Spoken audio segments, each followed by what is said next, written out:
think we have 116 plus audience so far. Anshu, you can quickly get started.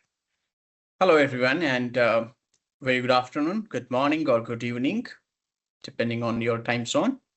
And welcome you all to the webinar today on demystifying the Claude Certified Architect. My name is Anshu. I'm going to be the speaker for the day. And throughout this webinar, we're going to talk about heavily focusing on the CCA-F exam.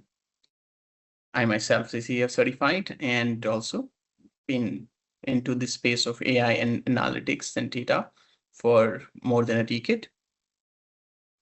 That's about me. Let's get started. So first of all, what should you be expecting today? Right. So what are we going to be covering up today? We can talk about why exactly CCA-F exam is important, why it matters, what specifically it covers, right? And should you expect any specific ROI out of it? And or is it just a badge-based exam? Next, we're going to also talk about what are the coverage of CCA-F, what are the core dimensions. So Anthropic divides the overall requirements of CCA-F into 5 broad dimensions. So we'll cover those dimensions in depth. In fact, that's going to cover the larger part of our session today. And then talk about the quick experience that we have had from 120 people that we got certified at Cognixia across CCA-F, and what should be playbook. If you want to try out doing that, right? How should you be planning it up? Right. So that's the larger picture that we're going to cover up today. Right. Let's get started. And next is who this session is pitched at, right? Who is it for? So the ideal target candidate, right? If you're targeting for CCA-F, who is the ideal target candidate for this? Well, somebody who has worked into the space of solution architect for more than 6 months, or somebody who's into agentic development, they are the right people. So if you have shipped any agentic solution so far, you have architected the agentic solution, you have built it, debugged as well, that means you are pretty much good to go and look at Anthropic CCA-F courses and ready for exam. If you are somebody who uses Claude daily, right, have also gone through docs and also is familiar to Anthropic SDK, that means you're pretty much close to ready. And if you're somebody who has who knows about LLMs, maybe can craft prompt, but haven't built anything as an agent, that means you need to do something more to be able to get ready for the exam. And if you are not a technical user, if you are not an engineer, you don't write code, that means you are not the right person for this particular certification. And recently, Anthropic has launched actually a couple of certifications. And if you fall under the 4th category, which is business user, you should apply for Claude Certified Associate Foundation exam. That's pretty much for people who are not into coding. So that's about who should be applying for this and who should be eyeing for this. That's one segment. Now, let's start with the first segment, talk about why CCA-F matters, right? So we're going to be spending another 10 minutes talking about this, right? Here we go. So first, what it exactly helps you achieve. So in March 2026, Anthropic launched this certification, one of the most favorite for me, at least so far, if I have to compare across the landscape of certifications across the hyperscalers, whether it is AWS, Azure, or GCP. Anthropic to me is very dear. Reason being, it actually does not only focuses on the platform, rather it actually validates your overall understanding of how to build agents. How effectively can you architect the system design for agentic solutions? They launched this exam, CCA-F. Initially, it was very lightweight. Over a period of time, it has become pretty good. So it's a certification exam, scenario-based questions. You can expect multiple choice questions specifically. And it is foundation, right, level, but foundation for architects. That means It is foundation to people who can architect the AI solutions. And at a lot more stages, it doesn't test whether you know things or not. Rather, it tests your ability to take decisions while architecting a solution. And that's the most important part that I like about it, which is it validates, are you somebody who can decide, given a situation, what should be the right approach? So if you go through the questions, it's not that if there are 4 options, it's not that 3 are going to be wrong answers. 3 are actually going to be right answers. You have to pick the one which is most appropriate one. So that way, it doesn't test your knowledge or your understanding of the concept. Rather, it tests, do you know the right way of doing it out of multiple ways, which can be still right? What's the best way of doing it? What's the best way of tool or approach selection at a certain place? And that's the very critical component here, I would say, right? And so it doesn't validate the basic things which a lot of other certifications focus on, such as writing effective prompts or maybe how agent functions, how agent works. It doesn't limit you to that level, right? You kind of go ahead with identifying when to design sub-agentic systems, when to use skills versus maybe hooks, or how should you actually architect any agentic solutions. That's one piece of it. If you look at the exam at glance, you get 60 multiple choice questions, 1 correct answer, 3 are distractors, maybe wrong or maybe correct, but less appropriate. You get around 120 minutes in one single shot. It's a proctored sitting. So uh, standard, if you have been part of any other certification exam, it is done by Pearson VUE. And you need to score at least 720 to pass the exam. There are 5 domains across which they divide the whole coverage and syllabus, right? And for every question, there are 6 actually options, but 4 are picked randomly. And you have to complete all the questions. There is no negative marking, so you can attempt all the questions. However, if you don't score well, you won't be able to clear it. You can always do a first attempt. The second attempt, you have to wait for almost 15 days to be able to do second attempts, and then 30 days for third attempt. Likewise, they have retake policy. That's about the exam specifically. A lot of this information you can find on their website as well. Next comes the values track. Why should you be taking this? Or who should be taking this? If you are a practitioner and you feel that, well, I kind of know a lot about agentic AI. I know what is MCP. I know what is Claude Code. I know how to design agents. I know how to build multi-agent systems. And you want to validate that, you want to ensure that you know the optimum things. You can take better decisions when it comes to building such solutions. That's where it's for you. CCA-F is for you. It validates your understanding. It gives a benchmark that you are the right person who can take right decisions. Or else, if you're a leader at business, if you lead your system integrator business, or you lead a certain unit at any of the IT services company across the globe, and you need a person who in your team or set of people in your team who can actually architect the solution in the most optimum way, then it's for your team, right? So it can be your employer as well who can end up taking decision as in, I want to do implementation of CCA-F specifically. And the third is, if you are looking for a job or you are switching to any new role, specifically agentic AI related role, then still CCF is for you as well, right? So that way it serves any of these 3 purposes. For sure, it requires you to be a technical engineer. As I mentioned earlier as well, it is not CCA-F, specifically Claude Certified Architect Foundation, is not for business users. For business users, they have recently launched a certification, which is Claude Certified Associate Foundation, right? So that's one. Now, at the same time, how valuable the certification is and how effectively it validates your skills, it is important that it doesn't prove that you can actually build it. That means the exam doesn't test your coding skills. So it doesn't validate your coding skills. It rightly validates your architecting skills, your decision-making skills. It doesn't guarantee that you are now, you can jump from a developer to a senior developer. It doesn't guarantee that kind of validation. It doesn't validates that you are most updated when it comes to agentic developments. And it doesn't validate your domain expertise into healthcare or banking or retail or any other business segment. That's one. So that was about the exam specifically. Now we're going to get to the core important point, everyone, which is we can talk about the 5 dimensions, the domains of Claude Certified Architect Foundation exam. Let's get in that end.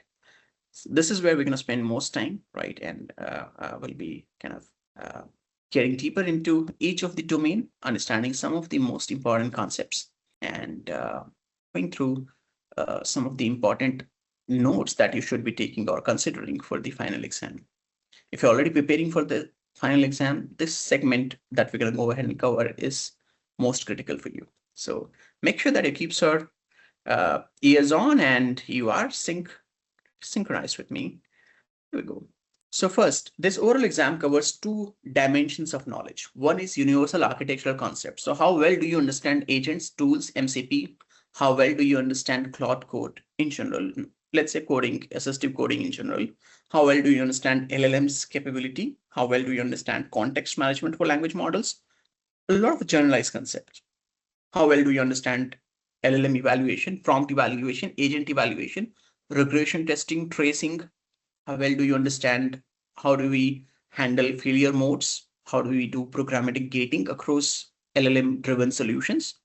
That's a universal architectural concepts. And this is why I feel this is super valuable. Why? Because it doesn't validate only your skills or concepts or understanding towards the Anthropic ecosystem. More than that, or almost 50% of the exam heavily focuses on your ability to understand in general the agentic system design, Gen AI system design. The next piece of it is Anthropic specific mechanics, right? Wherein you specifically understand Anthropic SDK, right? Such as when you go for agentic design in agentic loop, what's the use of stop reason? What's the use of keywords tool use, tool result, right? What are the specific terminologies within agent SDK, such as sessions, subagents, permissions as well.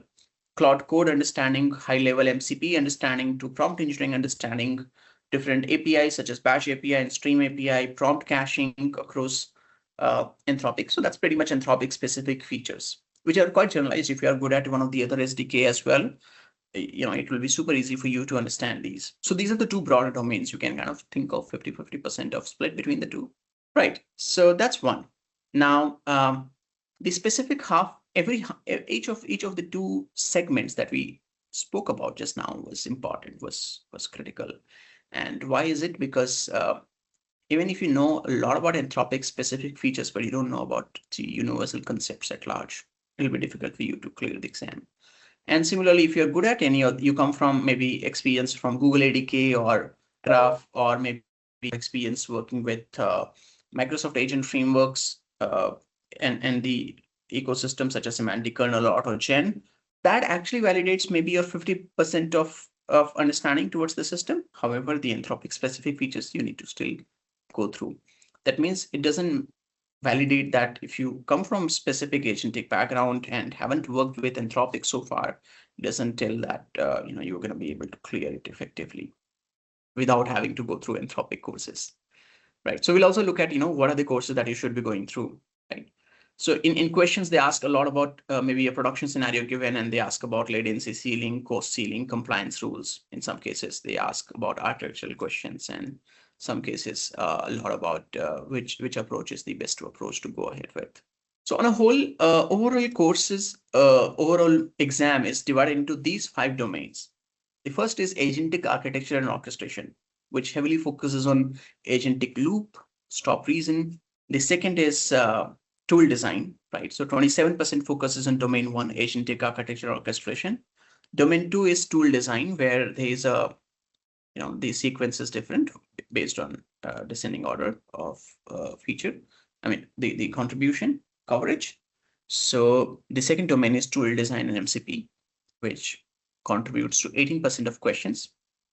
The third is Claude code, one of my favorite, that covers 20% of questions, right? Fourth, and the most easiest one, is prompt engineering, which covers almost 20% of questions. And the last, context management, and the most looks easier, however, very difficult, because the most complex questions you get is from context management and reliability specifically, where options are very difficult to select which one is right. And Yeah, that's pretty much of it. So these are the 5 domains across which Anthropic divides the overall CCA course or exam. And if you want to clear up exam, you want to make sure that you score well across all the 5 domains. You want to prioritize accordingly based on the coverage. And this coverage that you see is exactly the coverage of how do you get questions in the exam, right? So that's one piece of it. Now we'll be looking at each of the 5 domains in detail, in depth, right? Starting from now. So we'll start with the first domain, that is agentic architecture and orchestration. Again, orchestration is standalone itself is not sufficient. It's all about how well do you understand uh, when to create sub-agents versus when to use these as a tools versus when to create maybe hooks or skills. And yeah, that's pretty much of it. So let's go about it. So let's start with the domain 1 specifically, that is agentic architecture and orchestration. There are 6 important concepts that you should know within this domain if you want to score well in this particular domain, right? Which is 27% of overall coverage. That makes this domain the most important domain for the actual exam, right? The first is agentic loop, right? Agentic loop is pretty much that the moment user asks a question to agent has to decide, do I need to make a tool call, yes or no? If yes, execute the tools. If no, stop the loop and trigger the response to the agent. That's simple. However, you need to remember the exact specific keywords or the codes. Right. The second is task decomposition, right? How exactly maybe a multi-agent system can decompose tasks where a coordinator can decompose tasks across sub-agents. And that would help in context management as well. What are the different patterns for multi-agent coordination, whether it is hub and spoke model, whether it is a network pattern where each agent is connected to another agent like that. So what are the options available? How sub-agents are actually spawned specifically. Each of these sub-agent, if you have, let's say, a system of 5 sub-agent and 1 master agent or coordinator agent, each of the sub-agent are going to have different context, right? So there's a context isolation. How does that work? How does the orchestration from coordinator agent to sub-agents happen? And then important thing is session state, right? Across the session, how much persistence across memory and data information is there. And finally, the last one is partial failure, where it may happen that one sub-agent which was assigned a specific task failed to execute that job, maybe because it didn't have sufficient data, maybe because that information doesn't exist, or it's an impossible task like that, right? How does that failure is handled? That's important. So if you know these 6 concepts got well across, that kind of helps you cover the requirements for domain 1, agentic architecture and orchestration. We'll see in detail. Don't worry about that. We're not yet done, right? So we can talk about these in detail just to understand what exactly each of these topics are. So as I mentioned, if you know these topics, if you understand these topics, you are pretty much across domain 1, right? So I'm sure you all must be having some level of fair understanding to these topics, and let's revise those if in case you already know. If not, for sure this discussion is going to help you understand that better. Now to start with, I have kept one slide which is more like a very foundation to help you understand what an agent actually is, right? So again, the courses that are available across Anthropic Academy do not cover this. There are some prerequisite courses such as AI Fluency, which covers a little bit part of this. But for sure, let's talk about that, right? What exactly an agent, right? So before we get into that, let's talk about it. So an agent is a system where there is an LLM, right? There are tools and there's a prompt. These are 3 technical constituents of it.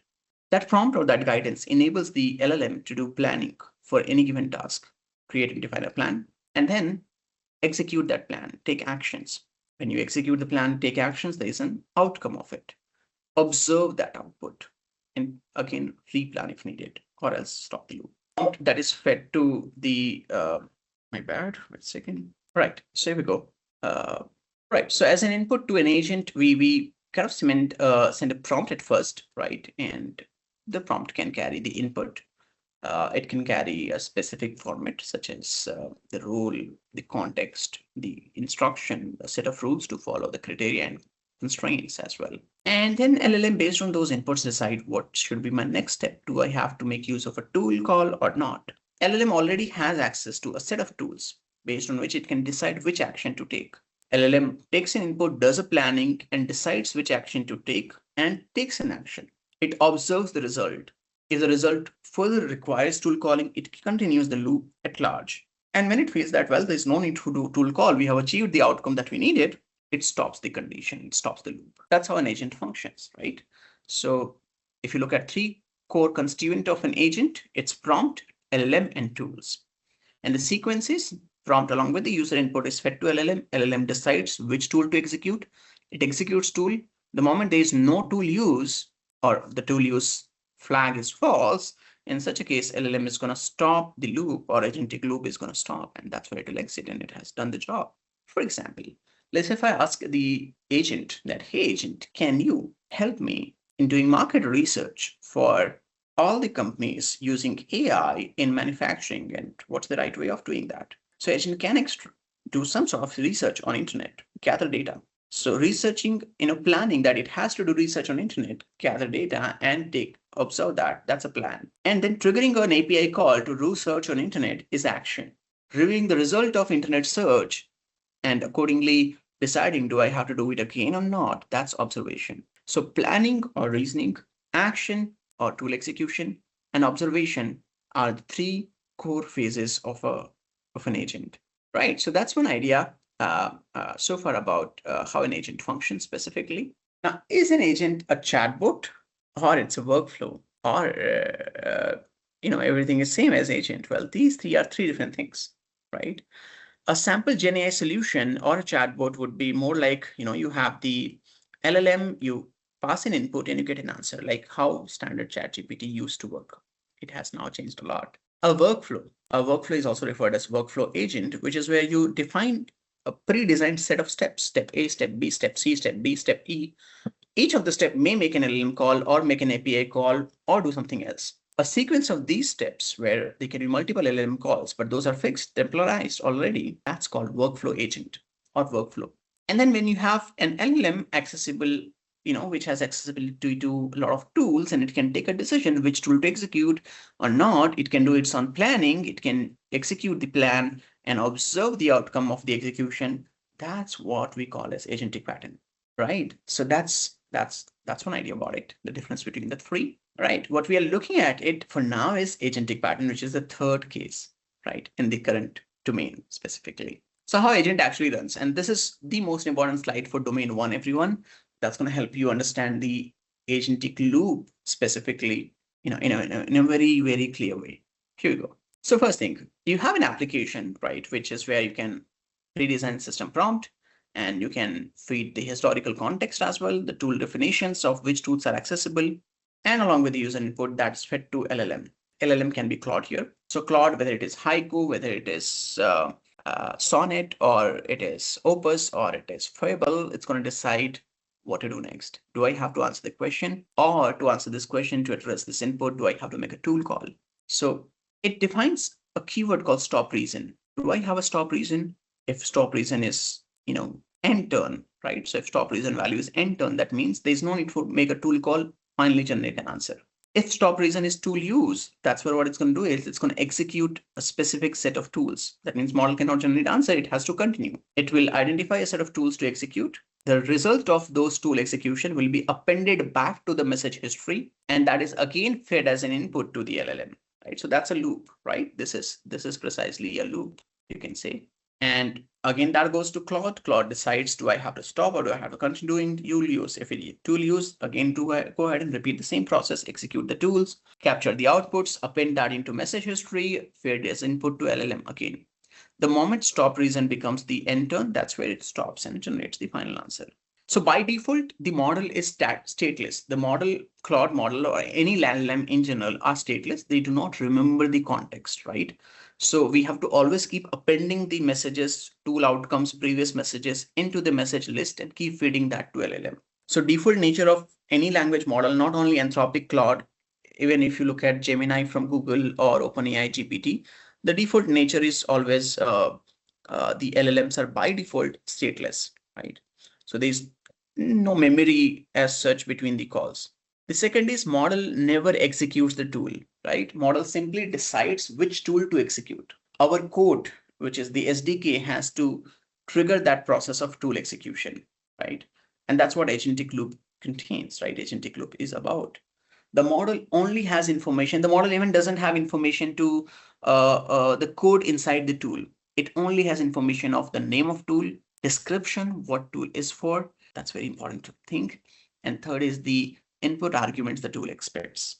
Only these three information. And based on that, it decides for a given task, do I have to use this tool or not? More like a classification engine. And then that's it, right? It simply decides that, well, I want to execute this tool, and our code has to, our SDK has to, our wrapper has to execute those tools, append the result back to messages and feed it back to LLM.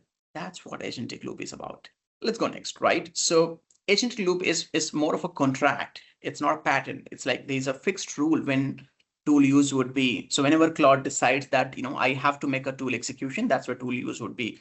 Stop reason will be the value of stop reason keyword, right? So stop reason is more like a flag. Think of that as a flag or an attribute. And the values of stop reason can be, it can be tool use whenever Claude decides that I have to make a tool call. It can be end turn when Claude decides that, well, I don't need to make a tool call. I have the answer. I have all the information that's needed. Sometimes it can be max tokens because your answer reached the maximum context window of the Claude model. So every LLM is limited by how many tokens it can generate in a shot or in a single turn. So if that reaches max tokens, it will stop. It can be stop sequence, right? When you interrupted it, right? You asked it to stop. It can be pause turn as well, where it has been trying to execute the tool, but the server is running for so long and it didn't get a response. In some cases, model can also decline the request based on the guardrail that is predefined in the model. These are different all values of stop reason, and you in the exam actually you may get a lot of questions around when the stop reason is end turn, what will happen next, something like that. Not so simple for sure. However, a lot of conceptual questions on this. You'll get at least one for sure on stop reason. So what exam actually looks at, right? When you try to for domain one specifically, so they try to your understanding of how well do you understand the agentic loop. So you will see some of these scenarios that are tested across. For example, you will see an anti pattern such as parse the pros for done, right? Or stop after one tool round trip. For example, let's say what if I receive tool use in the text response? Is that a stopping criteria? The answer is no, right? You have to always look for stop reason keyword in the response, JSON response, right? And accordingly, the loop has to be stopped. It's not about the text value. Or what if I'm writing a code in which I'm parsing that done is present, right? Is that a flag to stop the loop? The answer is no, that's not a flag, right? And the other could be stopping after one round trip of the tool, one execution of tool. Is that a right way to design the system? The answer is no. You'd always look at stop reason. Unless the stop reason is end done, don't have to programmatically stop it, right? And what if I put the tool result in the assistant message? Is that a right way? It's not a right way. You have to always place that into a tool result block, right? So that's a role.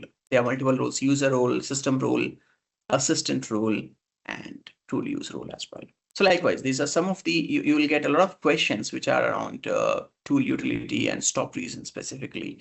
And for sure, at least one question you always get, that's minimum in my experience. I've seen 2 to 3 questions at least on stop reason specifically. So that's one part of it, right? The other topologies that you get to see in exam is one more like a single agent and many tool. What if there's one agent and there are 100 tools? Is that a right way? The answer is no, right? You should use less number of tools per agent.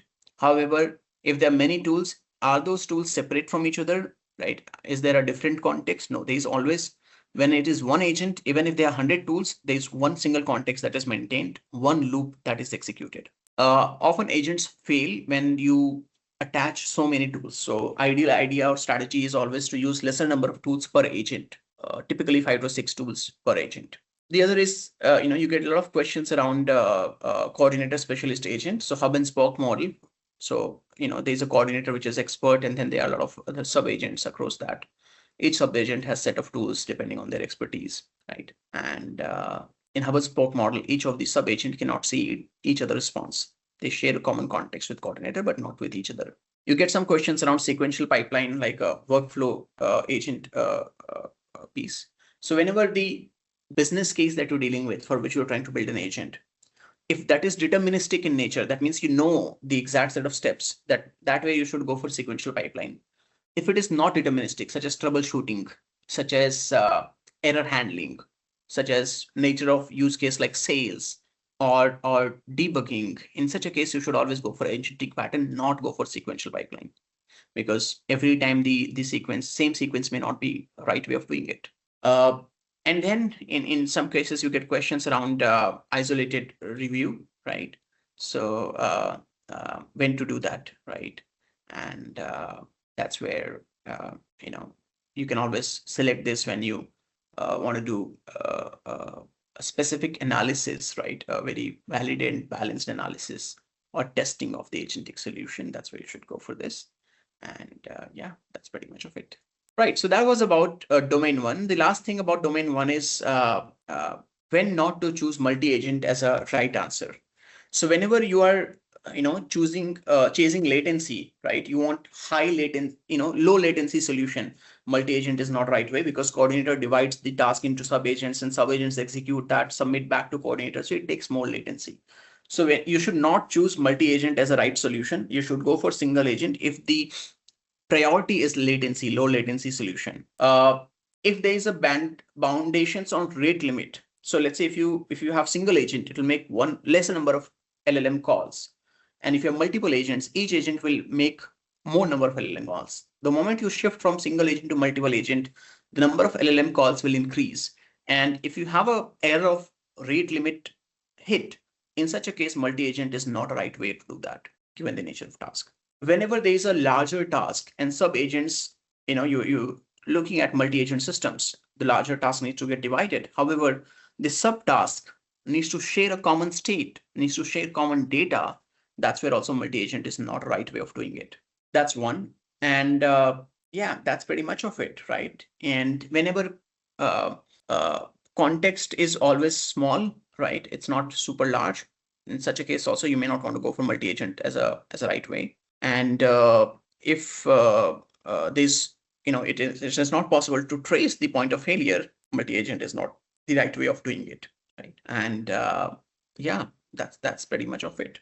If there is a lot of ambiguity or uncertainty across the outputs, because some of the agents are going random, in such a case also you should shrink to maybe a single agent solution.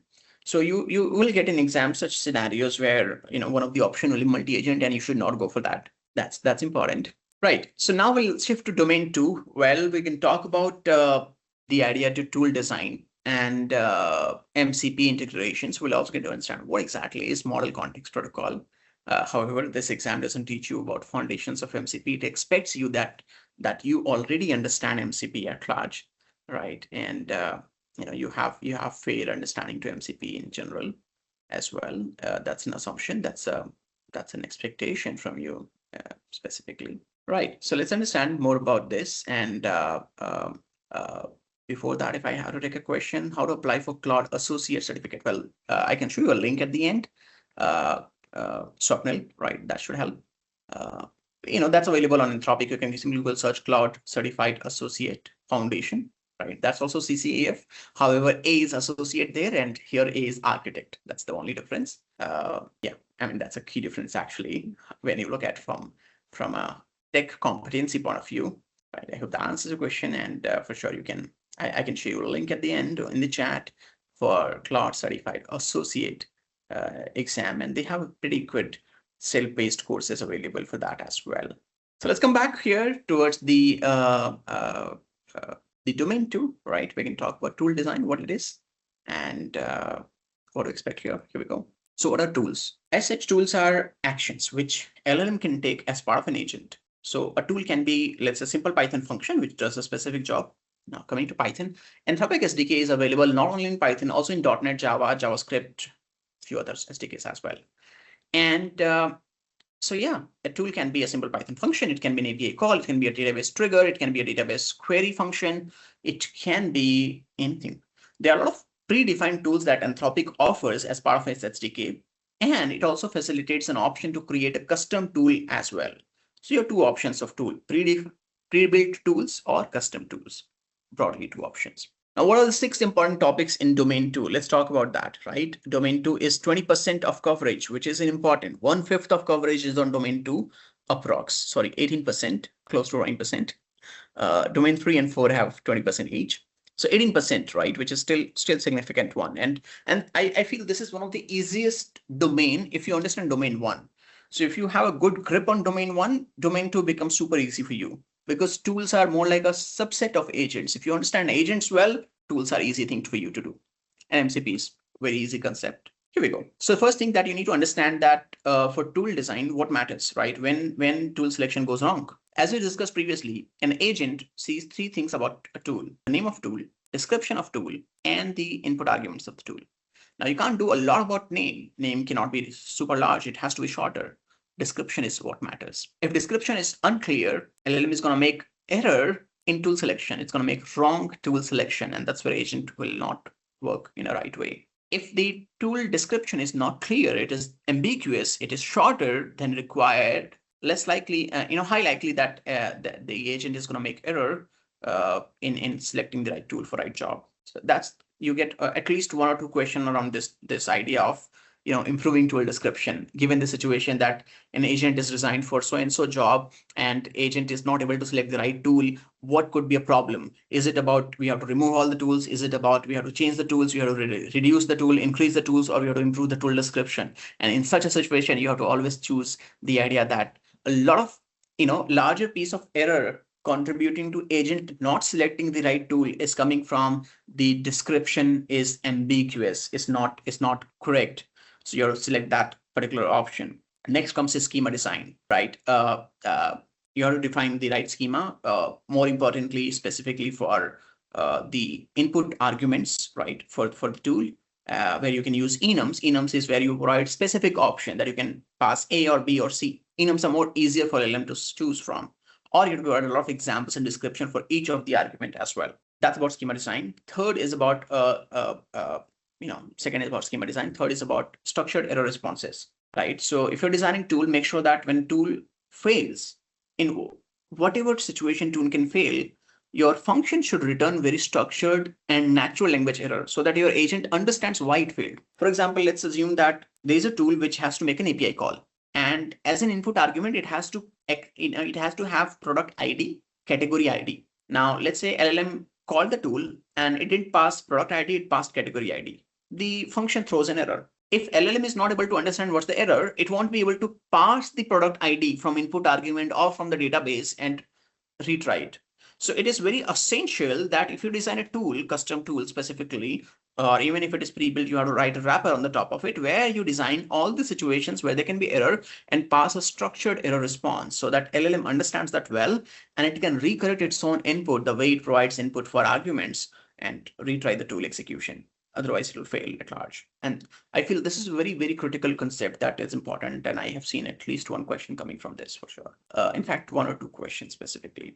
The other is tool distribution. Now you get at least 1 question from this, and this is the most easier concepts, right? You have to ensure that you don't put in hundreds of tools into a single agent. You should put lesser number of tools for LLM to be able to select the right tool. It's like a classification model, right? Back then in machine learning, if you build a classification model with 2 class LLM, model is going to be more accurate. If 100 class classification model is going to be less accurate. Tool selection is also more like classification, right? The more number of tools, high likely LLM is going to get confused when selecting the right tool, right? The other one is MCP primitives. So you need to understand more about what an MCP server is capable of. So an MCP server can host tools, resources, and prompts. At large, a lot of people think that MCP is only for tools, whereas it's not only for tools. You can host artifacts. You can host artifacts are part of resources. You can host prompts as well.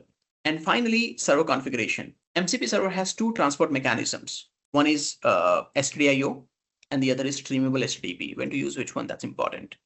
And configuration scope for the MCP server as well, that's important as well. You get sometimes 1 or 2 questions on this. Out of this, I feel the most easiest one to understand is 1 and 4. You get at least 1 question, and that's the easiest scoring space. Just need to understand core concept, pretty easy to go. Third is important. You get at least 1 or 2 questions on third. However, the questions are more complex, right? So you just have to read the questions 2 to 3 times, and you will get to see easily, this is where I have to pass a structured error response. And then schema design, MCP primitives. You get at least one question on MCP primitives. It's an easy scoring thing as well. And just need a clarity on concept, and you can easily score on that piece as well. Right. So what a tool actually is, right? What a tool is constituted of. So as we discussed, for a tool, you need to have a name. That's one important thing. It should be very descriptive. It should be easy to understand what a tool does. And second, the most important thing is description. In natural language, you have to define what exactly the tool does. And third, the input schema, just the argument that tool takes and the description for each of those arguments as well. That's one. Besides that, how does it work specifically? So first to define and declare the, let's say, there's a input argument fed to a Claude LLM, which has the travel information and all. Claude is going to extract the information such as name, ID, and arguments. It's going to make a tool call, and your code is going to execute those tools, and results are going to fed back to Claude, and it's going to take a decision like that. That's how tool works. This is the same as agentic loop, where tools are part of it. Right. So what Claude already gives you? Claude already gives you a lot of pre-designed built-in tools. Those built-in tools include some server-based tools such as web search, web fetch, code execution, tool search, some Anthropic client tools such as Bash, text editor, computer use, and some Claude Code's built-in tools such as read, write, edit, Bash, grep, globe, web fetch, and sub-agent delegation. You will get at least 3 questions from Claude Code's built-in tools. You have to very clearly understand to differentiate in read, write, edit, Bash, grep, and glob. I mean, in my experience, across 2 to 3 exams, I've seen this is the most popular segment. That doesn't mean that I had to go through 2 or 3 exams to pass it. I could pass in each of those attempts. However, it was just to get clarity specifically. And so, yeah, pretty much here, you get at least 2-3 questions from this particular space. If you get clarity on this, that kind of secures your 3 questions, right? Which is pretty effective, right? So you got server tools, you got the Anthropic schema client tools, and then you got Claude Code tools. These are all built-in tools available, right? And so for server tools, you send a request to Claude. Claude calls this specific tool, which is an Anthropic executes that tool, and the result is fed. If it is client tool, which is Anthropic schema client tool, you send a request. Claude is going to run that. Your code executes it, and you send the results again back to it. That's a key difference between server tools versus client tools. That is 1 and 2. That's one about it, right? What is an MCP? That's an important topic. MCP stands for Model Context Protocol. That's a full form, which you can Google as well.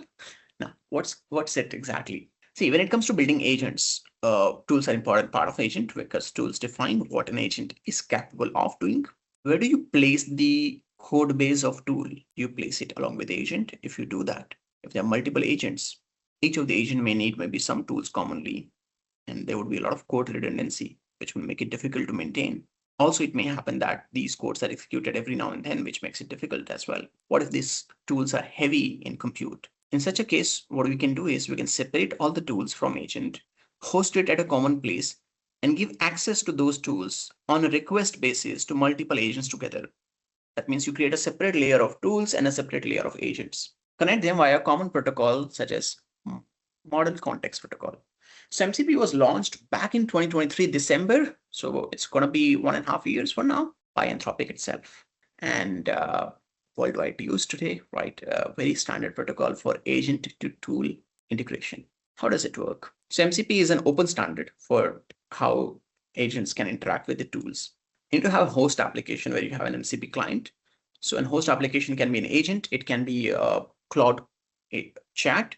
It can be ChatGPT. It can be Copilot, where all of these are host applications where you have MCP clients.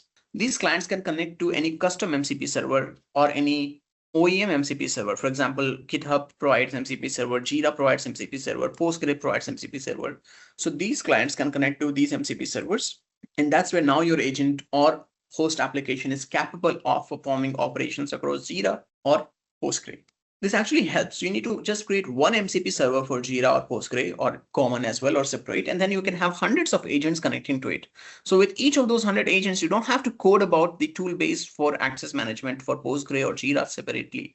You just have to manage and maintain that at a single server. That makes code management quite easier. That makes compute and cost management quite easier, control and role-based access control and security quite easier as well. And gives you a lot of control over if you have to stop all the agents, just stop one server. That's it. Agents are not going to be able to do anything else from a security point of view. Now that's about it, right? These standards are critical, and you get some questions around this as well.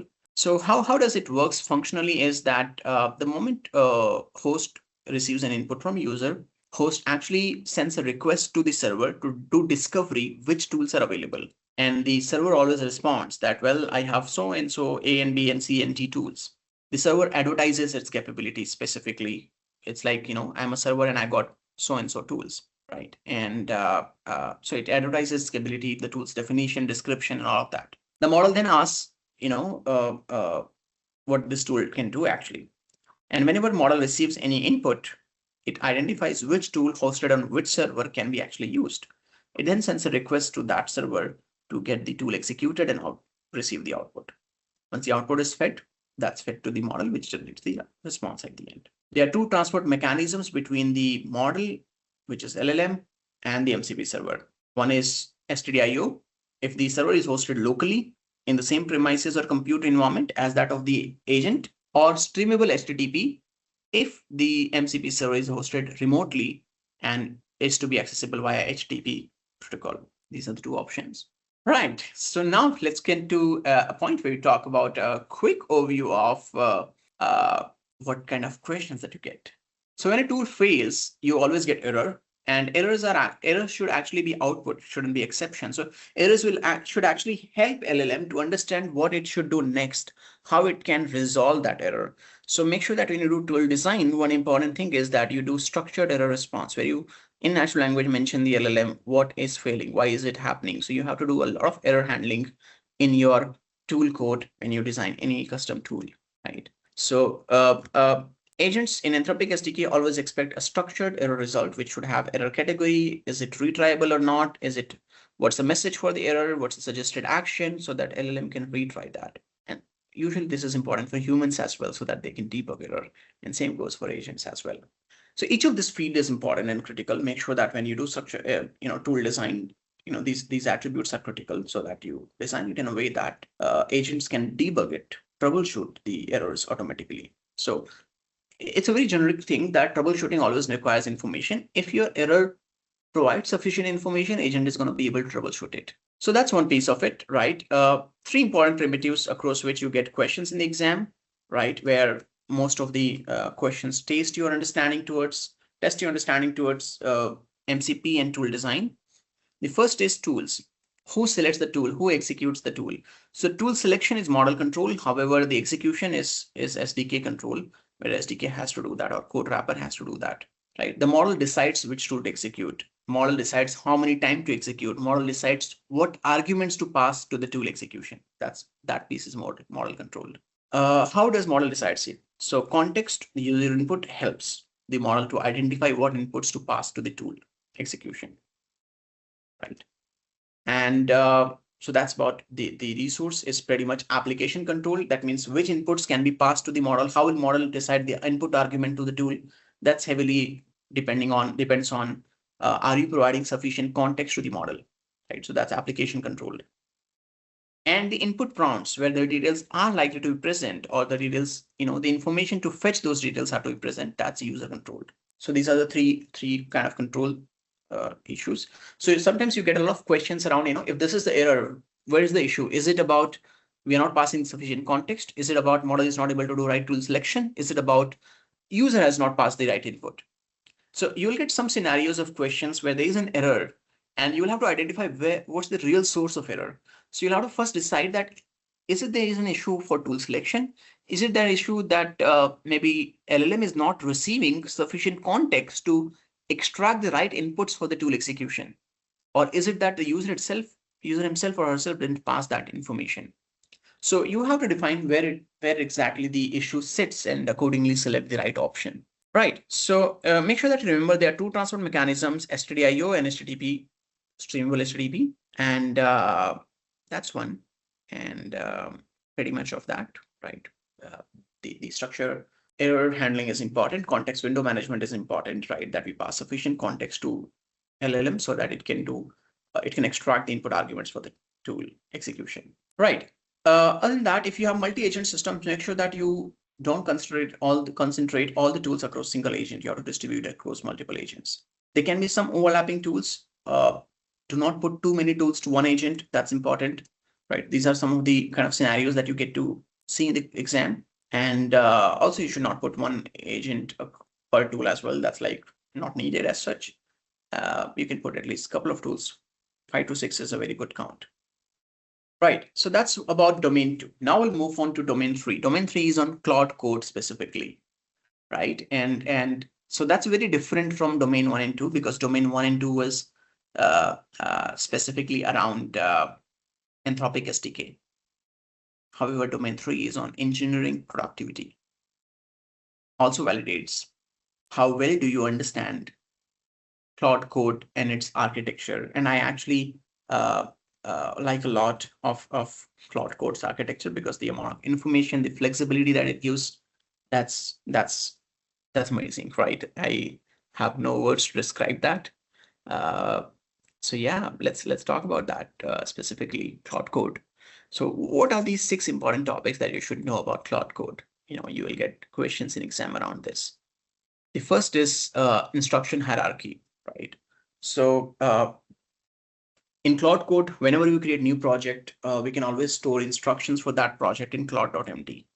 We can also create Claude.md for every user, for every project, for every subfolder as well, for every account as well. So you have to understand the hierarchy of Claude Code, where all Claude.md can live. You know, what's the order, what's the context and utility of it? What takes precedence over which one? For example, if the user is working on a project and user has a specific styling, however, project has a different styling, which will take precedence when it comes to Claude Code, which Claude.md will take precedence. Similarly, what are the scoped rules, right? So in .Claude/rules, you can always define the rules, and how does that function? What are Claude skills? You can always create skills.md, and you know, again, that can have different hierarchy as well. So slash is used for commands, and slash is also used for skills. But what's the difference between the two? There are 2 modes, broadly 2 modes. They are in Claude Code. One is plan mode and the other is Claude mode. So what is the difference? That's important as well. And then headless execution. The oral CI/CD. I've seen, you get almost 3 to 4 questions at least on CI/CD piece of it. In fact, there's a 20% weightage on this that is constituting to 12 questions from Claude Code. Out of 12 questions, I've seen at least 4 questions coming from CI/CD piece of it, pretty much. So that makes this a very, very important topic. And the enforcement, the difference between Claude.md, skills.md, hooks as well. What's the difference between the two? All 3 or 4 of it. Let's discuss that. Right, here we go. Right, so this is very important, because I would say domain 3 is 20% of stock, 20% of all questions, and it's easier to get into, right? It's super easy. So you want to emphasize a lot on this particular domain specifically. So what exactly is Claude Code? Claude Code is an agentic coding tool, similar to, let's say, Lovable or Replit, like that, although it is assistive coding, not vibe coding, right? And the agentic structure of this, so you can think of, in domain 1, we were talking about developing an agent, and Claude Code is an agent, right? So you can say that it is designed based on the Anthropic SDK principles that we have covered in domain 1. So if you understand domain 1 quite well, this is going to be super easy for you, right? So Claude Code is an agent. It's not like an auto completion Gen AI application, right? It's an agent. So it has the agentic loop, it has tools, it has got skills like that. And Claude Code primarily works on your repository. So it looks at your repository, it reads files into repositories, and for sure it needs permissions as well while working on repositories. There are 2 modes for Claude Code to work with, right? So we'll talk about those 2 modes, right? So first, let's understand a larger picture of Claude Code. What are the different components and constituents of Claude Code? So first, how Claude Code can know it's an agent. So how would this Claude Code agent would know about you or your project?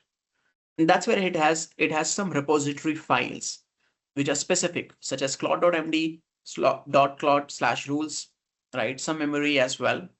That's where it knows about you, your coding styles, and the project specific rules and policies. Second, what it can do, that depends. For this agent also, you have to define some permissions, what it is allowed to do, right? Which hooks can it execute, like that. How it will do the job. For example, there's a specific process to execute. Let's say if I'm working with a banking and finance application, and there's a process to perform the operation. It requires linting, coding, writing, linting, analysis, testing, all of that. How does it know what process to follow? How does it know which procedure to follow? That's where skills and slash commands would fall in. And which actions can it take, this agent specifically? That's where MCP servers would fall in. And that whole makes Claude Code function together. So in every session, Claude Code agent would make use of Claude.md, Claude rules. It will also look at what the tools and hooks available and permissions available. It will also look at what are the skills defined and commands that are used, and what are MCP servers available. Right. So that's important to understand the overall design of Claude Code agent. Right. So this is a very important slide, and you will get at least 2 questions from this slide, everyone. So make sure that we kind of follow through this. The instruction hierarchy, right? What exactly it carries throughout the session, and session here is referring to one session of Claude Code utility, Claude Code agent utility specifically. So on the enterprise layer, Claude Code has access to specific location. On the enterprise layer, there's an access management, right, where it can follow some of the rules and policies for the organization, security policies, compliance policies. On a project level, it looks at Claude.md, right? And it looks at Claude.md to understand project architecture, conventions, workflows for the repository. On the user level, also we can store a different Claude.md, which is /.claude/Claude.md.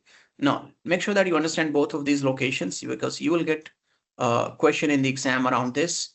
If this is Claude.md versus this Claude.md, what's the difference? The location makes the difference. In the first case, it's a project memory, so it applies to whole project.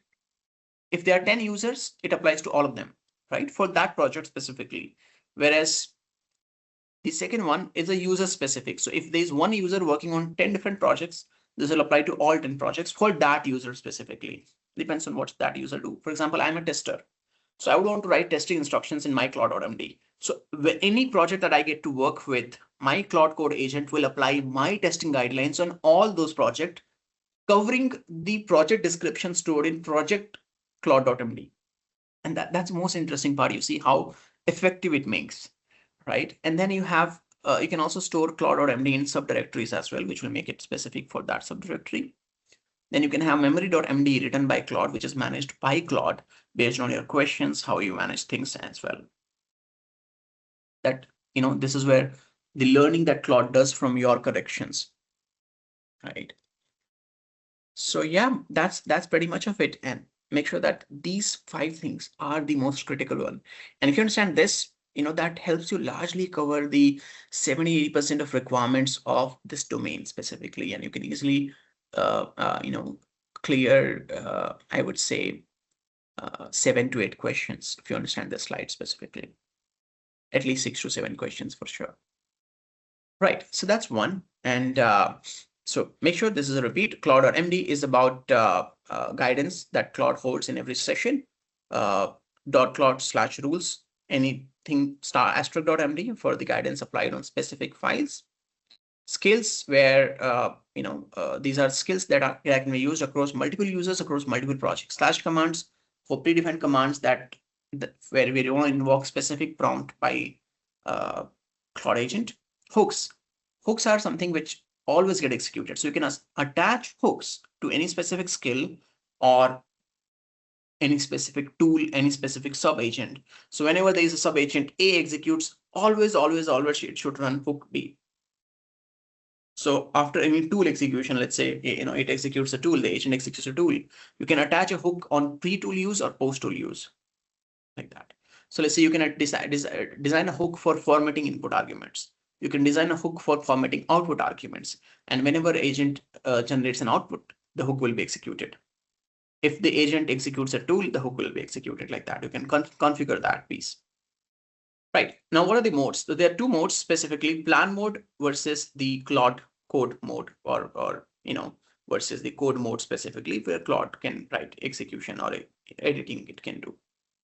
So plan mode is widely used for brainstorming. In plan mode, you can do brainstorming, research, and in plan mode, Claude code agent will not make any changes to the code. In execution mode or code mode, it will make changes to the code, right? So in plan mode, you are under control, you can say, right? So whenever you want to do brainstorming, you want to do modifications, you would always want to switch to plan mode specifically. And that's one, right? There are certain commands that you need to remember here, such as how do you trigger the plan mode? So -p is a way to trigger it in single prompt. And you can also define -f and output -format.json whenever the next step should use the output of the plan mode. That's one piece of it, right? So you can always in the review process, whenever you want to review the code or the output of plan mode, you would want to always start with a fresh instance, or after plan mode, you would want to start with a fresh instance, or you would want to start with considering the research output of the plan mode specifically, right? And yeah, there are a couple of flags. For example, you can always define style opinions, the matters of taste, right? You can define the severity of a certain consideration or research outcome as well. So that's one, right? That was about domain 3, everyone. Next, we'll move on to domain 4 and talk about what it is specifically. And so domain 4 is the easiest domain specifically, right? That's prompt engineering. And yeah, that's pretty much right. So prompt engineering is a most familiar topic. However, the piece of prompt engineering here is not that easy as we know of prompt engineering so far. When we write prompts with ChatGPT or Claude or anything, right, for that reason. So here it's a lot more. I would say the most useful piece of prompt engineering I've seen so far is over here in the fourth domain. And this is also one of the domain, I would say, where you do not necessarily need all the 3 domains to be covered. Still that support is needed, because a lot of questions that come in would need a comparison of when to use sub agent versus maybe few short prompting for that reason. So from a conceptual understanding point of view, this is the easiest domain. However, from applicability point of view, right, the way questions are asked, that makes it difficult, and that requires you to understand all the 3 previous domains specifically. So 20% coverage, which makes this domain very important because it's easiest one, and you can easily ensure that you can score 20% of your marks from this particular domain, right? So I would say this is the most low-hanging fruit, right? So that's one. And so let's look into this. So what are some of the important concepts that you should know about it? The first is explicit criteria, right? In the prompt, it is important that you have to define very specific components instead of generalized one. So let's say instead of saying that write a better code, now, there's no definition of what is better code. So you should write specifically that I want to write a specific code which achieves certain outcome, do error handling for input validation, do error handling for API error, do error handling for database error. So instead of saying that do all error handling, you would want to specify which errors to be handled, how it should be handled. You will have to be very specific. So be explicit, do not be fuzzy, right? Do not use the words like some, more, good, do a good job. No, there is no definition for a good job. So you have to be very specific. What exactly do you want? What specific do you want the agent to do in your input prompt? If the agent fails for some edge scenarios. Let's say you'll always see one question at least from this scenario, everyone, that I tried out agent, it works in most of the cases, however, it fails in the edge cases. How to handle?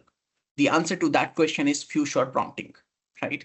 So whenever agent fails in the edge cases or ambiguous scenarios, go for few shot prompting. That's the a possible right solution, unless you get a most appropriate one option. That's important.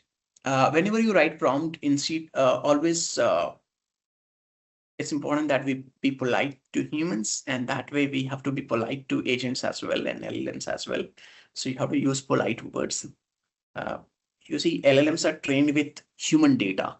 So if you need good responses, you have to behave with LLMs like human. You have to be very specific, very clear, and very polite, right? So I've seen one of my colleagues have been scolding LLMs like anything, and I was like, well, it will return you same, right? So you have to be very patient with agents and LLMs, and you have to be very polite to them while writing any prompt specifically. Yeah, so make sure that you focus more on configuration. And one of the important consideration is there'll be a lot of confusing questions that in such a situation, should I improve prompt or should I use programmatic gating? So instead of improving your prompt, always the considerable approach or choice is programmatic gating. For example, what if I have written a prompt? What if agent sometimes provides output in right configuration, sometimes it provides in wrong configuration? What do I do? Option A, improve the prompt. Option B, add a validation Python function.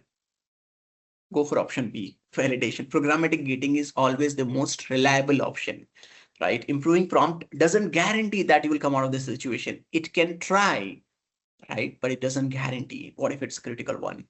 So consider programmatic gatings over prompt improvements, right? So that's where validation retry comes in picture, right? So make sure that you add validator after output. If there is an option of adding validator, prefer that over improving prompt. For any scenario where you don't need immediate output, you can afford to have a high latency solution, go for batch processing, right? That's important. Do not write whole of prompt into a single. I mean, you have a lot of information to provide to LLM. Don't write everything into a single prompt. Split it, multiple LLM calls, so that every LLM call, the prompt becomes shorter and specific and clear. So when you extract and split it, that becomes better than one single heroic prompt. So do not assume that if I write one master prompt, that will solve my problem. That's a poor coding implementation practice. A better practice is you split it across. Each prompt can be shorter, and you create a multi-pass architecture where it makes multiple LLM calls. Every LLM call can do some set of piece, and in multiple steps, you achieve the outcome. These are some of the important ones, right, to consider. And yeah, so 4 important levers in a prompt. There are 4 important components. First is system prompt, right? So where you define the role, the standard policies, right?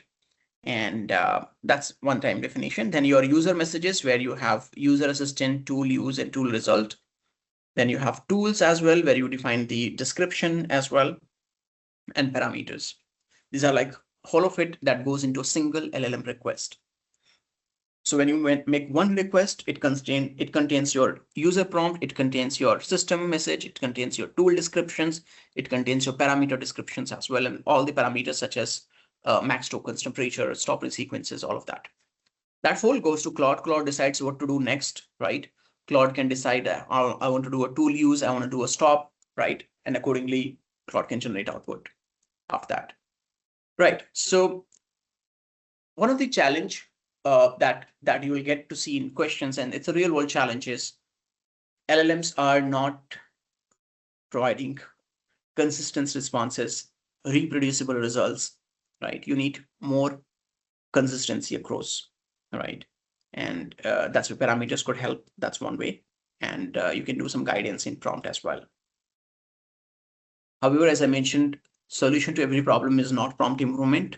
If there is a possibility of programmatic gating, that should be your first consideration. Configurational change, that should be your first prompt preparation. For example, you will get a question that given a certain input, LLM is not providing consistent output. What should I do? Should I reduce the temperature?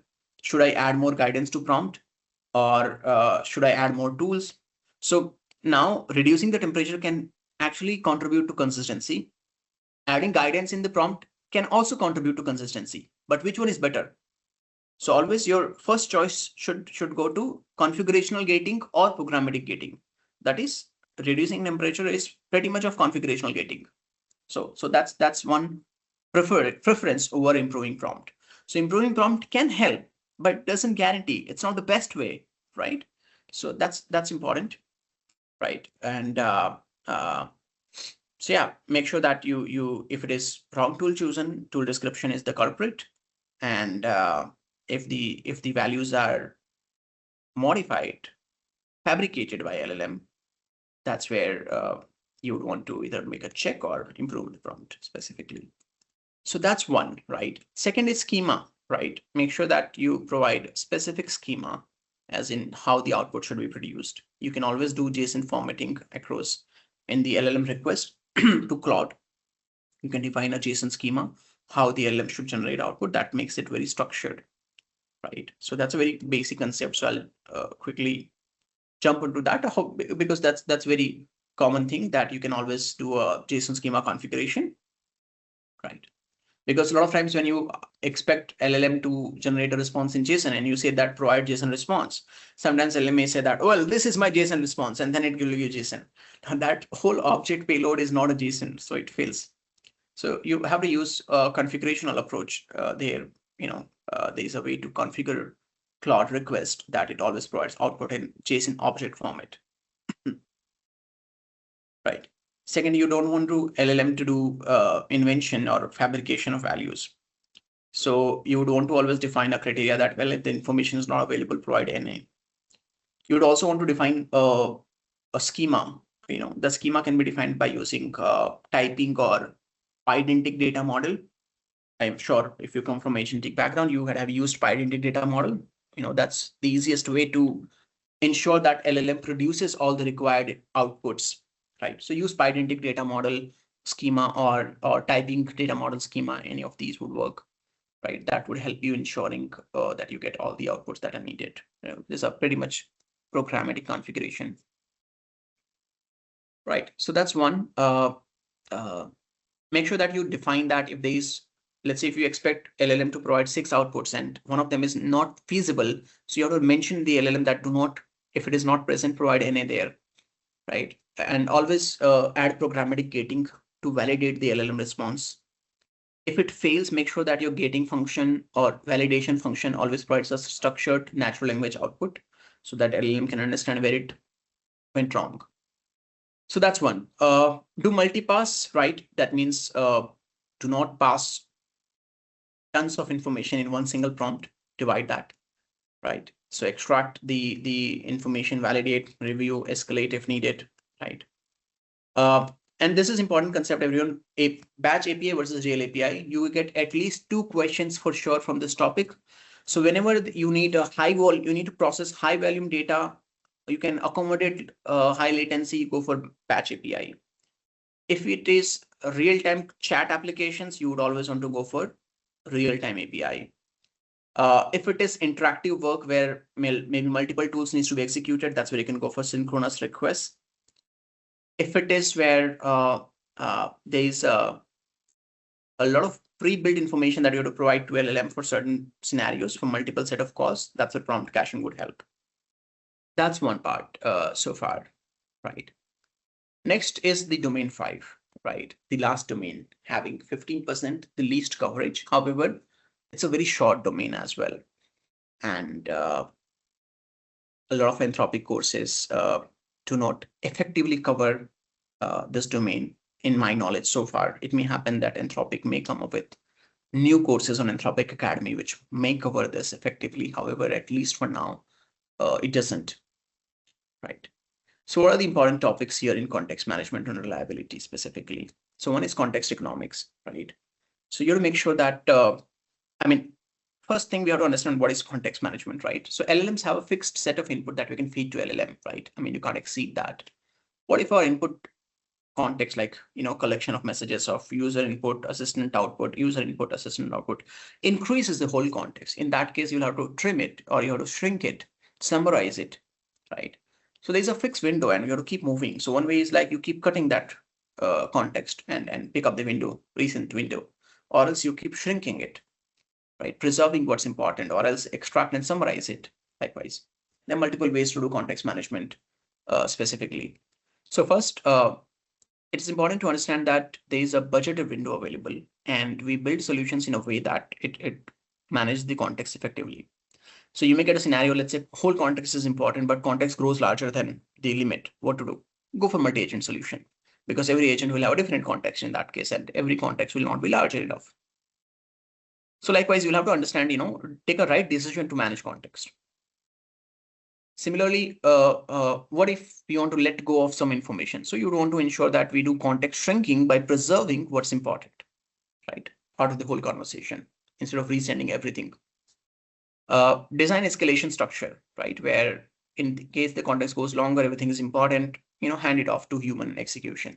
Do error propagation, right? Whatever error that is thrown, that should be, for example, sub-agent has a different context than that of main agent, but sub-agent's error should flow through to main agent to understand what was wrong. You will get at least 3 questions on this domain about code-based exploration, right? So a scenario would be like you have a large code base and the context is too large to fit into the agent's bandwidth or window size. How do we handle that, right? So instead of dragging whole repository, you would want to again split it across. So how do you handle that? That's important segment. And delegation across partial results. You will see at least one question that agent failed in between. It has to process 100 code files. After 50 it failed. So how to address that unreliable situation, how to ensure that it does not repeat again. And so yeah, last 5 and 6 and 4 and 5 and 6 are pretty much about reliability specifically. How do you make the agent overall reliable from error propagation point of view, from exploring large code base, from delegation point of view as well. So let's talk about first part. There are 2 segments here. Context management is one, reliability is another. So first, what exactly is context? Context is the whole input that goes to LLM. That whole input is consisting of 5 things. One is system prompt. Second is tool definition. These are static. You cannot control this. System prompt is predefined. Tool definition is predefined. That means there is certain context that LLM takes by default. You can't do anything about it. And then comes the entire conversation so far. So at the very initial piece of the session, you can say the entire conversation will be shorter. But the moment it grows, the conversation context becomes longer and longer. And then every time it executes a tool, the result of tool also gets added to the conversation itself. That also keeps adding to context. That means the longer the conversation goes, more number of iterations or interactions, the longer context would grow. And then after all of this, LLM generates the response. That response has to be again fed back. So there's certain response, room left for response. So this is where context keeps going, right? And we have to identify the effective way of managing it. So whenever you make any call, you always pay for every call for system prompt and tool, right? The conversational context, which is in green, keeps growing, right? And then you generate output, which is squeezed to the very small value. So there are certain levers that you can control actually. The first is send less, right? Extract some important information from the whole conversation and only feed that instead of feeding the whole conversation. That's one piece or option, right? And this is a right idea whenever you see that tool results are too large, right? In such a case, you should always consider extraction structured facts. The other option is pay less for the same. That means you use prompt caching on the prefix, such as system prompt and tool definition, which is fixed. So use prompt caching for that, right? And which is not going to change in every conversation. In every conversation, what will change is maybe this piece will always change. However, the one which is this one, these two highlighted in green will never change. So maybe for this piece, you can use prompt caching. right?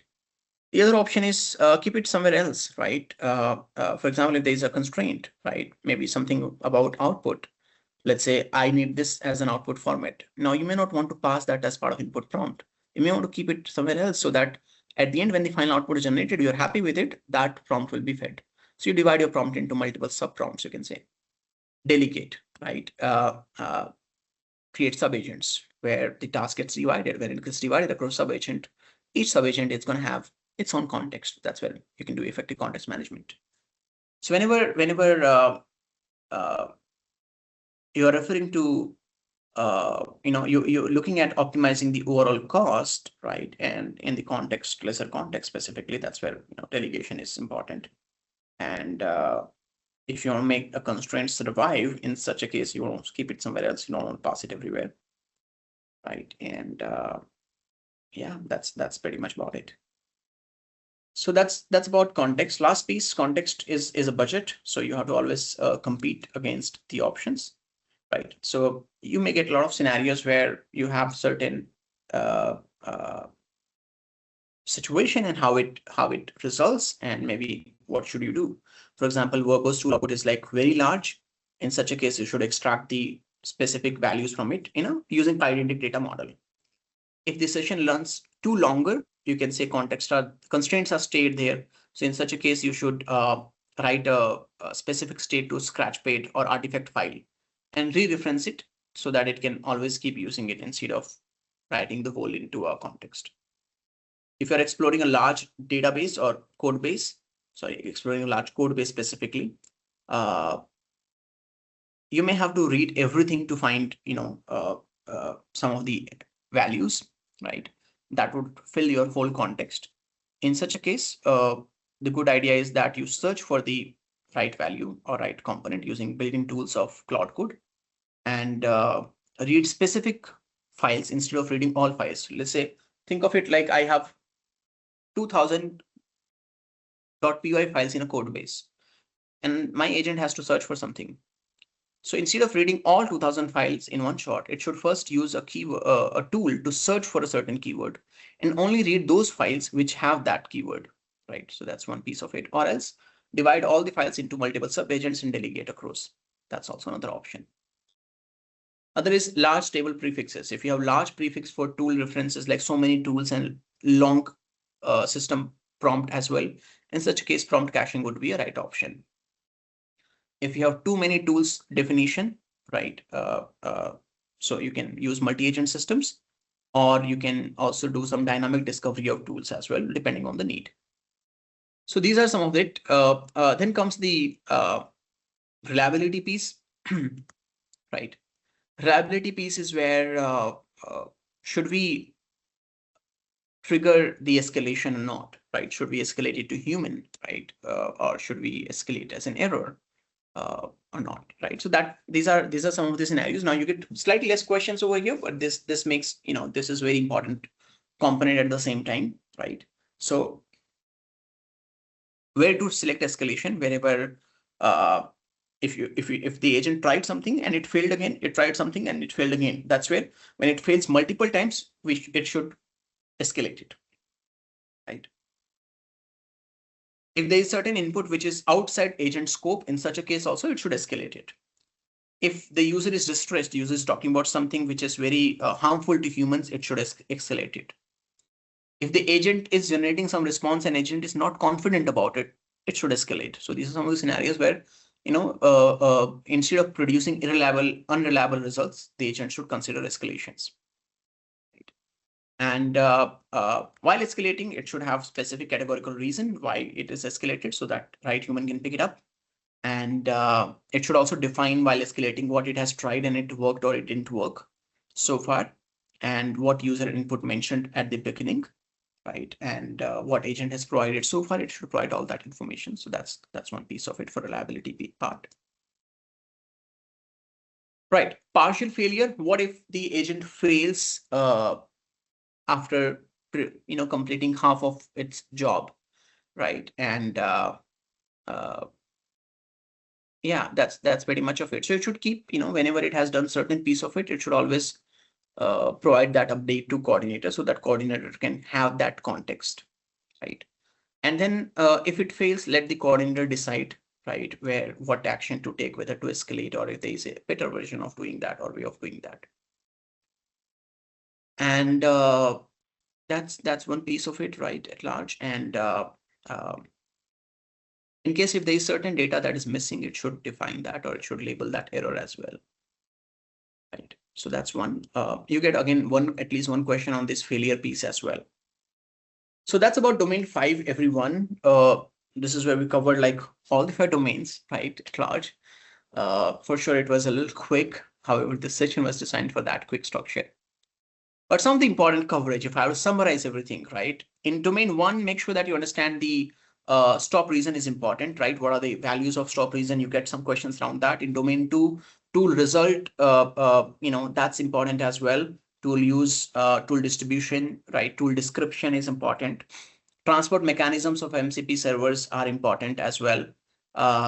When to use multiple subagents, how subagents isolate the context, that's important.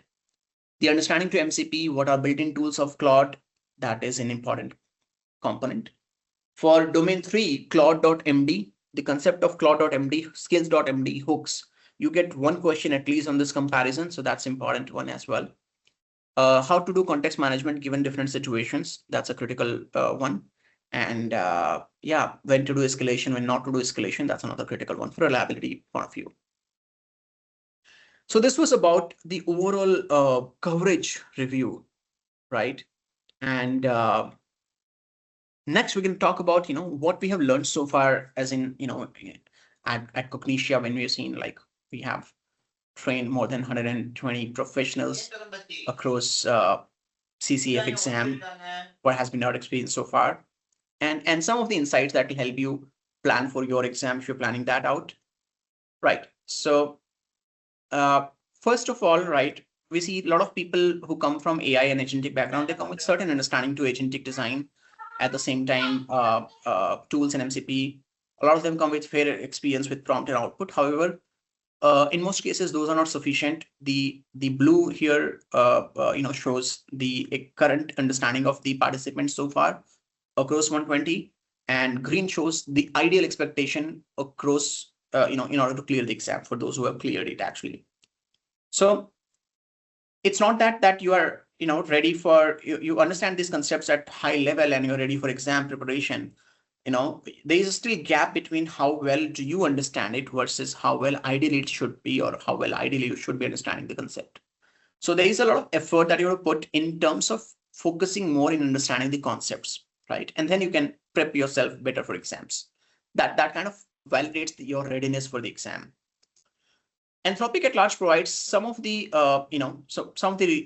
some of the reasons why engineers don't clear it effectively, because they study it, but they don't understand the platform. In some cases, they know what is agent. However, they don't know some of the Anthropic specific features, such as Anthropic specific built-in tools, Anthropic keywords as well. Sometimes practical understanding is very critical. So you learn everything, but you don't do it practically. That also creates a gap. As I mentioned, like, you don't get questions where 3 answers are wrong. So sometimes all the 3 are right. All the 4 are right, but you have to pick the best one. That's where you need to very fairly understand different situation handling specifically, right? Yeah, so they have pretty much drilled question bank recognitions. And if you think that I'll do a lot of mock test and then I'll clear it, that also doesn't work.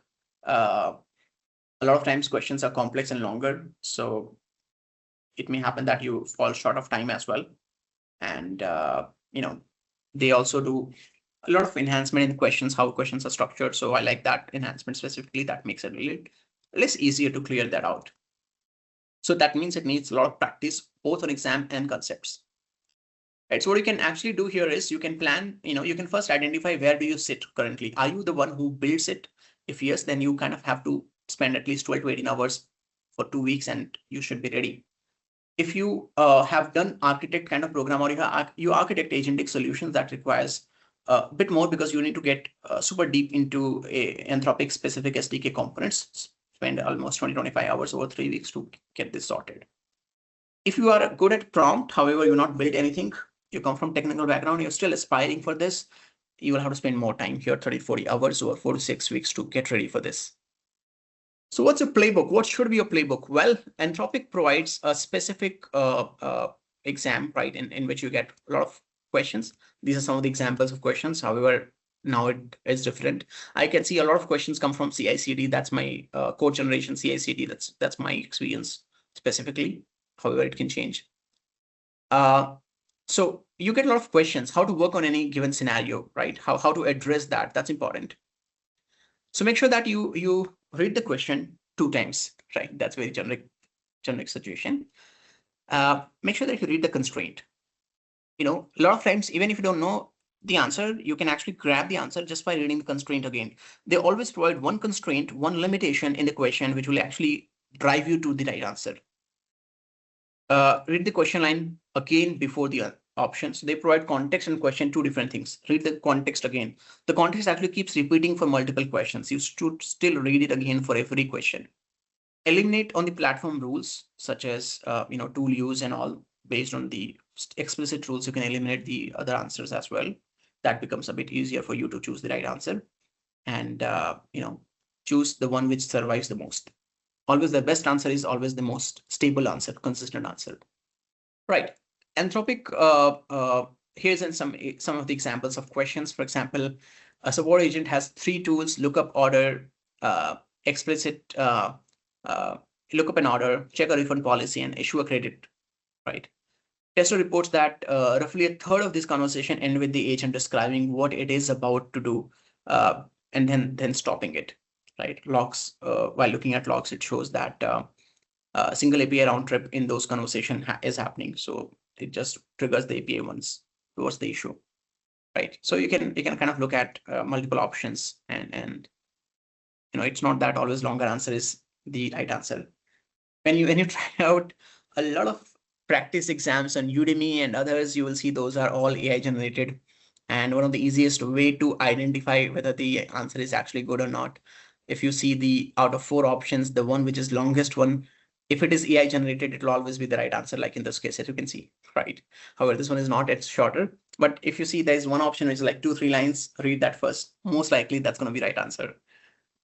Here it's right answer that loop treats the first response as final, so it doesn't go into repetitive. That means there's a certain issue with the agentic loop specifically.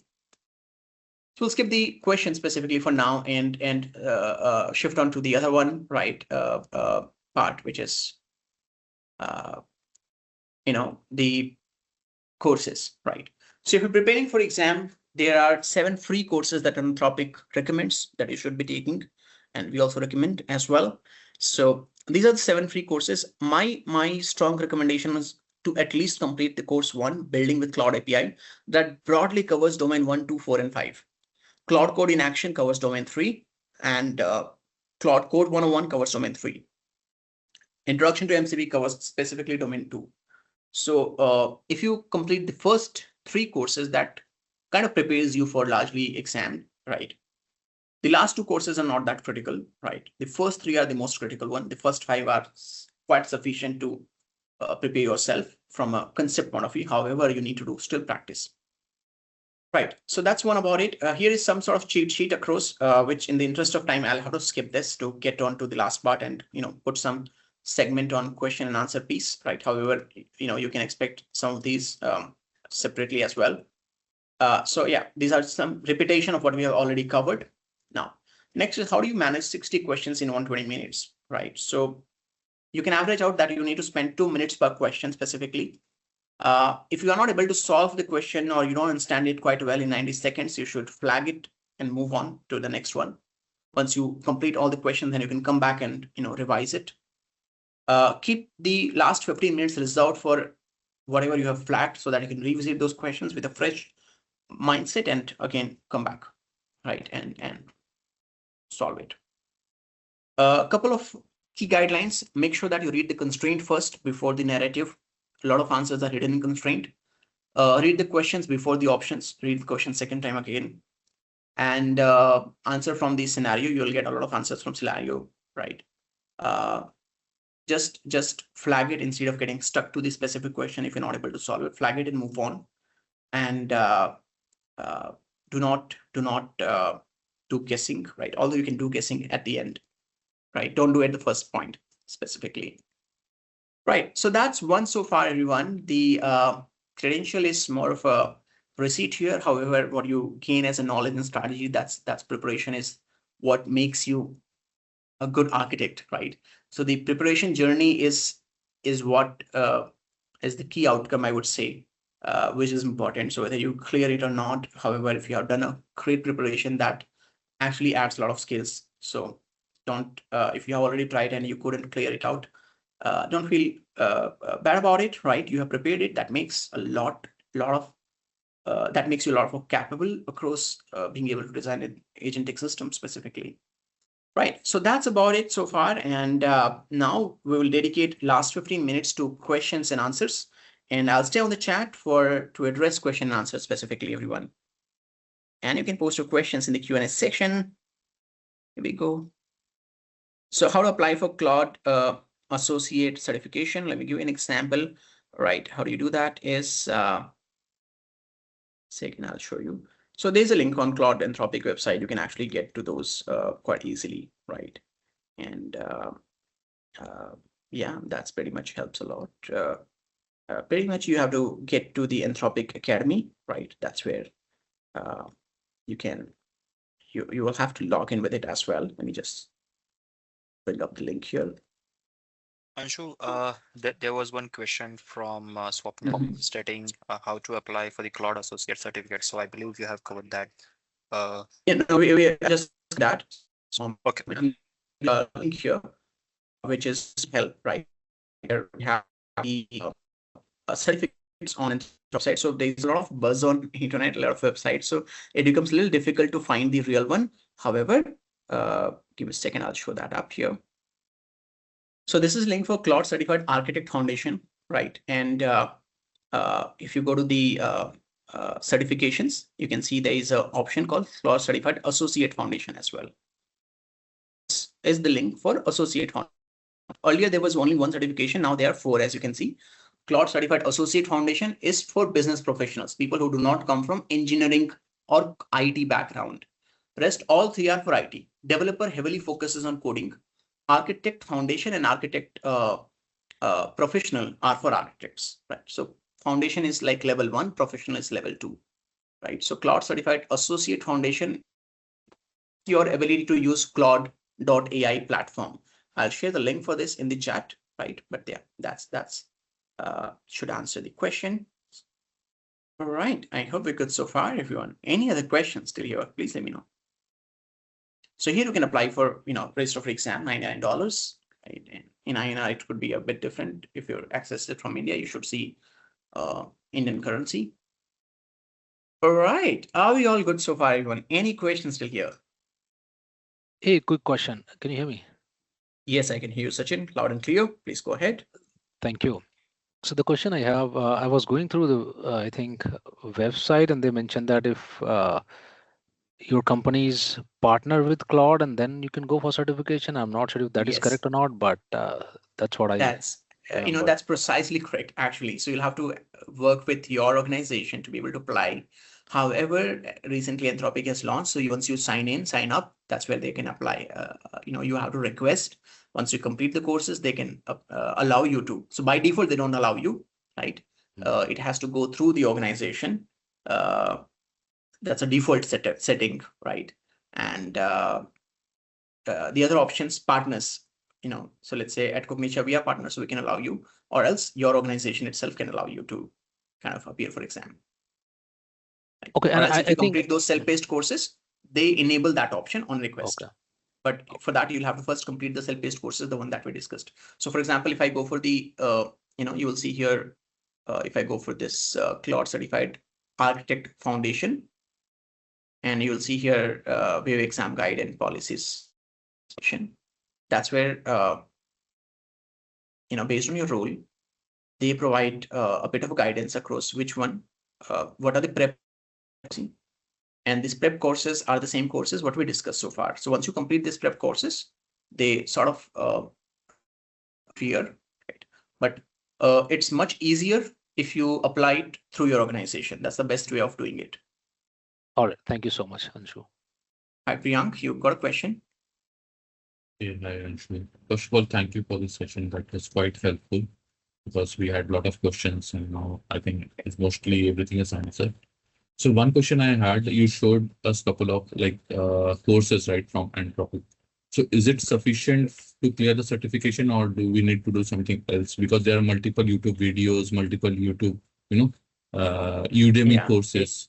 So that's why I Yeah, wanted see, to Udemy just courses are, again, Udemy courses have questions over authenticity. So I would suggest the first preference should be Anthropic courses because these are updated and these are very precise and specific. Udemy courses, how good these are, that heavily depends on author credibility, right? So some authors may design pretty good courses, some author may not. So I can't commit on specific author or I can't recommend as well specific one. However, Anthropic courses are good. Now coming to a second piece of question, which is it sufficient? So the answer to that is not, it is not sufficient. When you go through Anthropic courses, they provide a lot of lab exercises. If feasible, I would recommend you to execute those lab exercises. So if you implement those lab exercises and try some practice questions, that should at large suffice the requirement for exam. So the courses fill the knowledge gaps, but then there is certain left, which something left, which is decision-making ability. For example, given a situation, what should be right approach? Let's say if my I'm working with a large code base, right? My context is getting filled, I'm getting error. How should I approach that situation? If my tool responses are too large and that's filling my context, how should I approach that situation?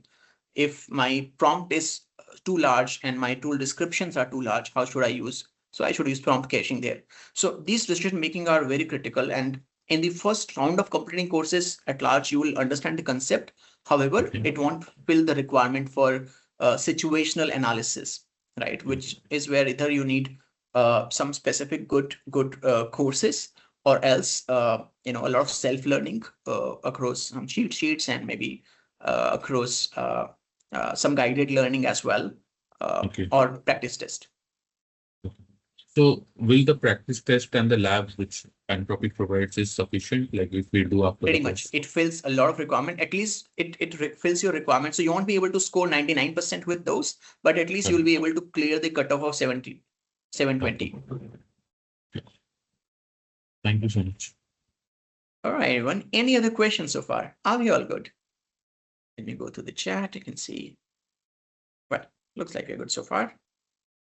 So, well, thank you for joining. Can you share the link for even the practice questions as well? It will be helpful. So for practice questions, Anthropic provides some over here. So if I go back, in the exam guide, they provide some practice question. Other than that, so in exam guide, you will see some of it. They also provide few over preparation link, right? So there's certain place where you have a preparation link where they provide some sample questions, but those are still into PDF, not like a real exam simulation, which maybe that would come in after a while. And I'll check the link for that specifically. So the PDF as practice questions. You will get some practice questions across different platforms such as SkillCert Pro, even for Udemy. However, a lot of these questions are AI generated. So in my experience, I haven't been able to validate and trust on those at a heavy level because a lot of AI generated questions are easy to make a guess just based on length of options. So yeah, that's a bit of scenario. Yeah, there is a study material in terms of these courses, and then there is an exam PDF, which is covering a lot of information that you need. So if you go to exam guide here, you see this actually gets you to PDF, right? This is pretty good PDF, covers a lot of explanation about what exam is consisting of, domains coverage, topics that are covered. And at the end, there are certain question example as well. For example, you see, there's a question 4 option like that. 8 sample questions they are provided here. All right, so I hope that should answer the question. To Arkesh, that answer, maybe my colleague Narendra or Jay will be able to help you on that. Besides that, I think we're good so far. Any other questions, everyone, if you're all good till here? Right, great. Then thank you all for joining the session. I hope you have enjoyed it. Thank you, Ankush. That was a nice, really nice session. I mean, like very informative and knowledgeable. Thank you. Thank you, everyone. We will shortly share the session recordings for this webinar along with the SharePoint link, as well as the few reference notes. Slides as well? Yes. Okay. I mean, like that info was good. So which is why I was asking. No worries. It was clear. Yeah. Thank you. Thanks for that. Thank you so much, I Anshu, for have your a time. I have a question. Please. Like for this course, like do we need to buy any particular subscription like Pro, or with free we can prepare this session? Prepare this You can prepare with certificate? free. However, make sure that you don't again, you need to spend money at least $5 on API, Anthropic API key, because that's prepaid. So you'll have to recharge that. So there are two things that you need for this course or this preparation. One is Claude.ai subscription that will get you access to Claude Code. Now Claude.ai is available for free, right? So you don't have, even if you use the free tier, that's sufficient. However, for Anthropic SDK, you will need API key. For that, you will have to do recharge. In our experience, $5 worth of recharge is quite sufficient to do. Okay, thanks. So for more domain 3, Claude Code is needed. For Claude Code, free account would work. But rest of the other domain, you need Anthropic API key, which is where you'll have to do a prepaid recharge. All right. Thank you, everyone. And hope to see you in other webinars. Thank you, everyone. Thank you. Thank you, Anshu. Thank you.